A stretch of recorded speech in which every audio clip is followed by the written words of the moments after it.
being challenged, about having a problem or a dilemma. Meaning making comes out of strife. Strife is good. Mistakes are great. Mistakes are great here. Let's make mistakes. And by the way, please let's make them while we're at Chrysalis, rather than when we're in college or when we're out on the street, or what, right? Because there's an environment of support that will work through whatever those problems are going to be. Who can tell me, this is the quiz that was supposed to be earlier, I guess. Who can tell me what experiential education is? And who can do it in 10 words or less? Who wants to try? Those who are going to sit quietly and not even budge and not even look at me in the eye are the ones who have learned very well in school what you're not supposed to do. Who wants to try? Yeah. Taking the experiences of the children and using the teacher as a guide for the Yeah. As long as we understand what we mean when we say those words, which is that the students' experiences are not only valid and valuable, they're indispensable when it comes to understanding who they are and what they will become.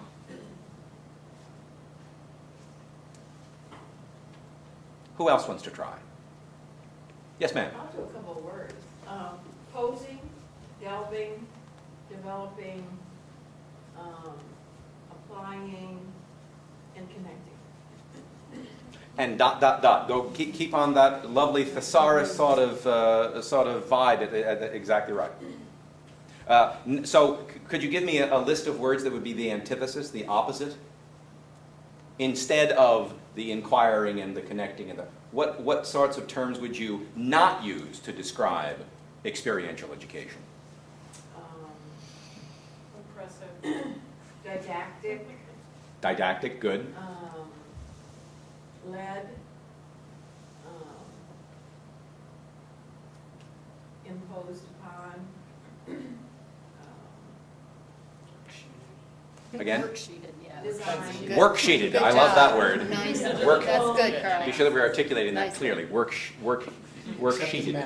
Yes. Something right. Well, not necessarily, actually, but you know, to each his own as well. But yeah, it's more challenging in some ways. At least as I was hearing you, it was more challenging for you to figure out what it wasn't. It was easier, which is actually more impressive to me, because easier to give the characterizations of what it is. That's not typically the case, so that's brilliant. Yeah. Yes, ma'am. I have a question.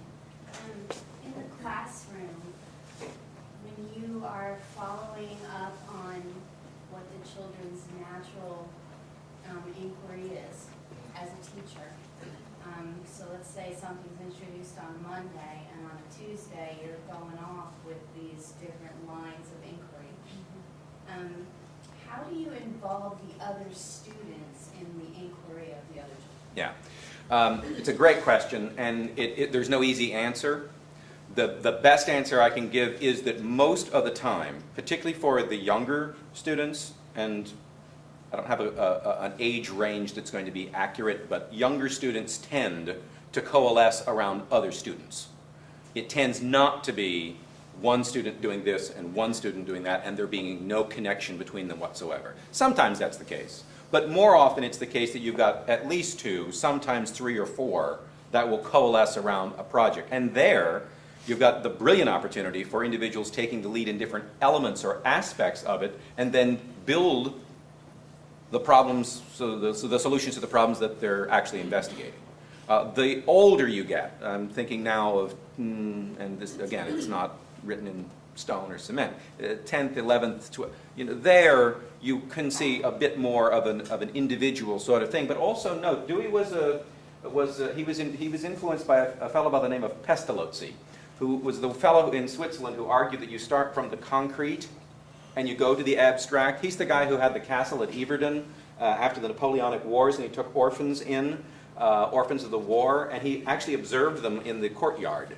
And they would march around and they would play, and from that he would actually develop musical notations, right? So the singing that they would naturally do You want to do another demonstration? Another little test? Are you ready?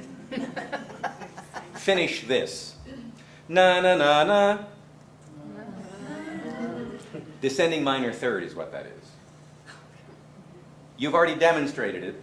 You didn't need to know what it was actually called in the abstract, but over time, Pestalozzi suggested that what you naturally do, we can then label and we can argue over its meaning later, but we do it, and then we later come to more fully abstractly comprehend it. Dewey similarly. So you start with the concrete sorts of things and you go more abstract. So for example, the younger students would be far more tactile or basic in their interactions, and the farther, quote unquote, the farther along one goes, the more abstract, the more, and not to keep throwing a bunch of titles at you, but Dewey also wrote a book titled How We Think. So that this idea of habit two, and this is another way of combating the idea that hands-on is always the thing, and hands-on somehow means educative experience.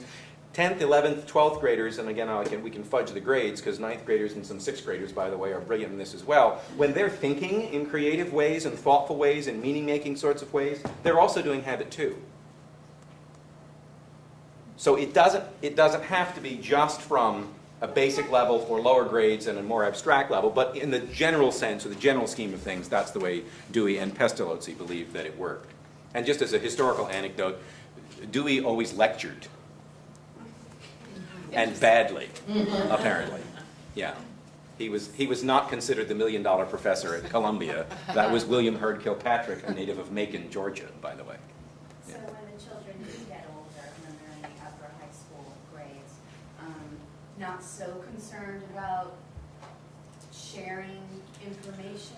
It can be. I mean, it's just one of those things where it depends a lot on the socialization in a particular schooling atmosphere. For those individuals who start at Chrysalis in 6th grade and come all the way through, if they've got a cohort of individuals with them from 6th grade through, or from 7th or 8th grade and through, there's a different social interaction, there's a different understanding, there's a different connection. If the person comes in 11th grade and hasn't been here since 6th grade, there's a different kind of interaction. There's nothing that precludes of necessity that there couldn't be connections, but it's most likely going to be the case that there's different sort of habits or socialization or understanding that's brought in, and just as a feature of time or advancement in the coursework that they're going to have a different. I mean, in many ways, I'm reminded of Robert Maynard Hutchins, former president of the University of Chicago, who said of individuals that come in with expectations and sort of overeducated eggheads like myself, he said that everybody at birth should be given the PhD, and as they learn, they should have their degrees taken away from them. Lovely idea that is. Yeah. Yes, ma'am. Is this evaluated then by self-evaluation? Not only, but yes. It's self-evaluation because the individual is in process here, but it's not just the individual. Let me try and explain it best and most simply. By Martin Buber's work,